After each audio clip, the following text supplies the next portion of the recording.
If I ask you what kind of world you want to live in by 2030, you'll probably have an answer, but the real question is, do we have a plan to get there?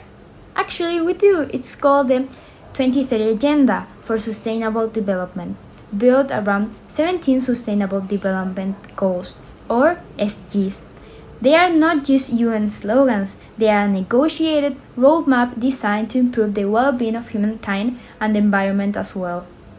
The SDGs seek to address diverse global issues such as end poverty and hunger, secure health and quality education, promote gender equality and reduce inequalities, ensure clean water and sanitation and affordable clean energy, aim for decent work, sustainable growth, industry, innovation and infrastructure, sustainable cities and communities, responsible consumption and production, climate action, life below water and life on land, peace, justice, and strong institutions, and emphasizes on partnerships because none of this is achievable in isolation. SDGs did not appear overnight. It is the result of 3 decades of negotiation. In June 1992, at the Earth Summit in Rio de Janeiro, more than 178 countries adopted a global action plan for sustainable development, the Agenda 21. In September of the year 2000, at the Millennium Summit in New York, world leaders adopted the Millennium Development Goals, designed to reduce extreme poverty. In 2002, the Johannesburg Declaration reaffirmed member states' commitment to fighting poverty and protecting the environment, and emphasized the value of partnerships. In 2012, at the Rio Plus 20 conference in Rio de Janeiro, UN member states agreed to start creating the Sustainable Development Goals. In 2013, the UN General Assembly created an open working group to prepare a proposal for new goals. And finally, in the 2015, countries agreed on the 2030 Agenda and its 17 SDGs. From all the 17 SDGs, we chose to focus on SDG 12, Responsible Consumption and Production. It is a goal that seeks to break the link between economic growth and environmental damage. It promotes the efficient and sustainable use of energy and natural resources and encourages societies to move towards more circular economies. It supports sustainability at all stages of production and consumption, in both the public and private sectors, with a special focus on tourism and reducing food waste. Let's see what the experts think about the matter in the context of our country. ¿Qué actitudes y valores deberían ser incorporados para enfrentar los desafíos ambientales de aquí al 2030?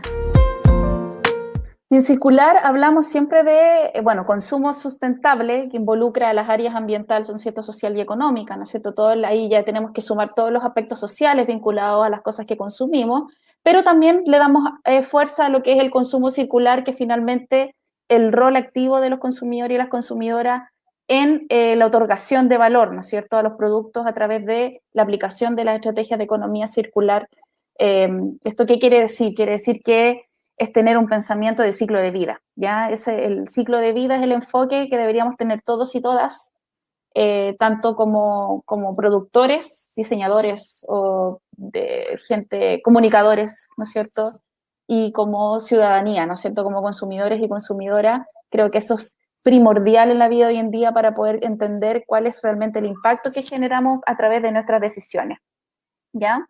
Entonces, ¿qué es esto principalmente? Comprender cuáles son todas las acciones que podemos realizar para hacer circular lo que dije anteriormente en la economía, los materiales el mayor tiempo posible. Esto es mucho más allá de los residuos, ¿ya? Es hacer que los residuos no existan, tal como ocurre en la naturaleza. We surveyed students from the School of Engineering to explore their perceptions and habits related to the SDG 12, and a clear pattern emerged. Students who were more aware of the goal tended to show more responsible consumption behaviors. In contrast, lower awareness was associated with higher levels of purchasing and disposal of goods, particularly electronic items. Overall, education is essential. The SDGs remind us that in the next years we will live in a world shaped by the decisions we are taking now. SDG 12 confronts us with a simple problematic. We want prosperity, innovation, and comfort, but our resources are limited. Chile had already exhausted all its available natural resources for the entire 2025 in May, and 8 million tons of household waste are produced every single year. This reality calls us to transform the way we produce, consume, and dispose of what we use. SDG 12 urges us to rethink our habits, demand more sustainable practices from industries, reduce waste at its source, and choose products that respect both people and the planet. And as a final reminder, meaningful progress also depends on voting for leaders who prioritize sustainability, since strong public policies are essential to support and amplify individual efforts. What is Donald Trump going to do about climate change? Well, that is a very good question.